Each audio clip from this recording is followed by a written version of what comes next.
I'd like to explain a little bit more about what is the genetics involved, or what are the genetics involved in people with metabolic syndrome or diabetes. Does that actually mean that every single person who's overweight or obese has a problem genetically? And the answer is no. But let me explain. There are some people that are, say, 5 foot 7 feet tall and 400 pounds. Does that person have genetic diabetes? When they're just becoming diabetic, when they're somewhere around 380, 390 pounds, versus the person who's 20, 25 pounds overweight, which I would say is almost average in the United States, that the average person is 15, 20, 25 pounds overweight. Does that person all of a sudden get diabetes? So it seems like a big disparity. One person has to eat themselves to oblivion, where the other person simply is 15, 20 pounds the average overweight, but they're already becoming a diabetic.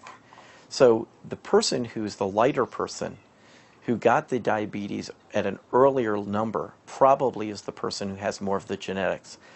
What are the genetics? Well, the genetics probably occur in the liver. And what happens is that gluconeogenesis, the enzymes that occur in the liver that take food that you eat and convert them into simple sugars that are then presented to the pancreas, as we've spoken, those people have some genetic abnormalities that got passed on through their families, and those genetic abnormalities cause their liver to take more sugars out of the foods that they ate than the average person that doesn't, or doesn't have the genetics. So that's why some people can be simply 15, 20, 25 pounds overweight and have this metabolic syndrome and eventually diabetes, type 2 diabetes, without going to oblivion and being 200, 300 pounds overweight.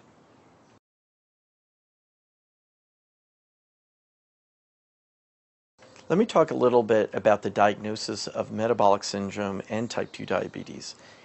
First you have to have some suspicion, and the suspicion is either you're overweight, out of proportion overweight, or all of a sudden getting what they call centripetal obesity, where all of a sudden you've put on weight, but instead of globally throughout your body, like in the face, everywhere else in your body, but it's more preferentially around the midsection. And everyone's heard that egg shape versus the hourglass shape.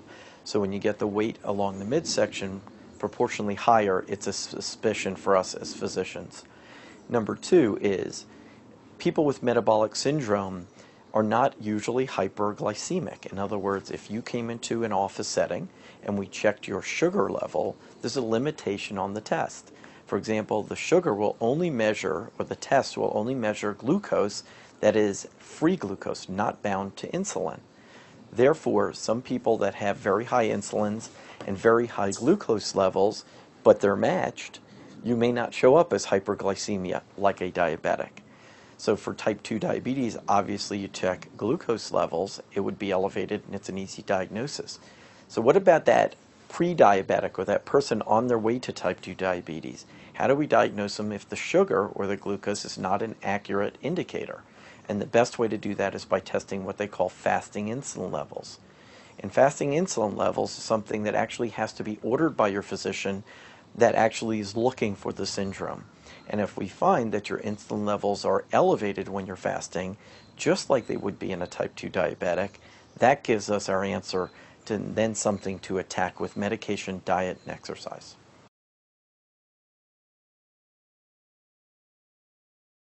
How do we interpret insulin levels would probably be the next factor. And it's been a very difficult problem within the medical establishment because insulin levels can vary as a range, quite wide range. So you may see on an insulin level from one lab as being one range and another on another range from a different lab.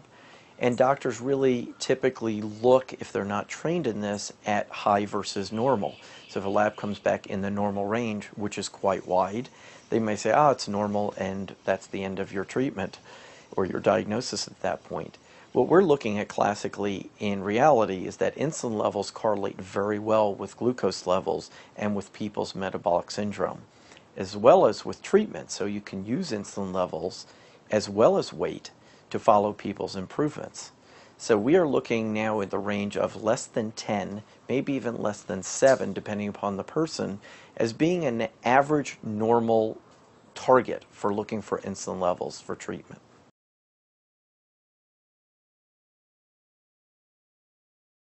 When a person comes into my office and I have a very high suspicion of metabolic syndrome, they're gaining weight. They have centripetal weight gain around the middle. They are having trouble losing weight even when the person looks at me and says, look, I've been dieting. I've taken classes to learn about what to eat, what not to eat. I'm exercising, doctor, but I'm still not losing weight. I ran and trained for a marathon. I've seen this on a regular basis. Somebody says, well, I've decided to run a marathon or a half marathon so I can get back into shape and get my life back. And yet this person who's run a marathon and actually trained for a marathon, dieted correctly, etc., all of a sudden says, you know, I've lost 10 pounds. I really haven't lost that much, which doesn't make a whole lot of sense. If I trained for a marathon, I'd lose a tremendous amount of weight. So this is the person that's got that genetic problem we were talking about in the liver. And just diet and exercise alone, even to extreme amounts, is not covering them. It's not helping them completely. Is it preventing them from going to full-blown diabetes? Probably yes. But is it reversing their condition and getting them back to full health? And the answer is no. That person then needs to go to their doctor or find a physician that actually understands the newer technologies going out to order an actual insulin level. It doesn't exist on a panel of just routine laboratories that you would get at a physical.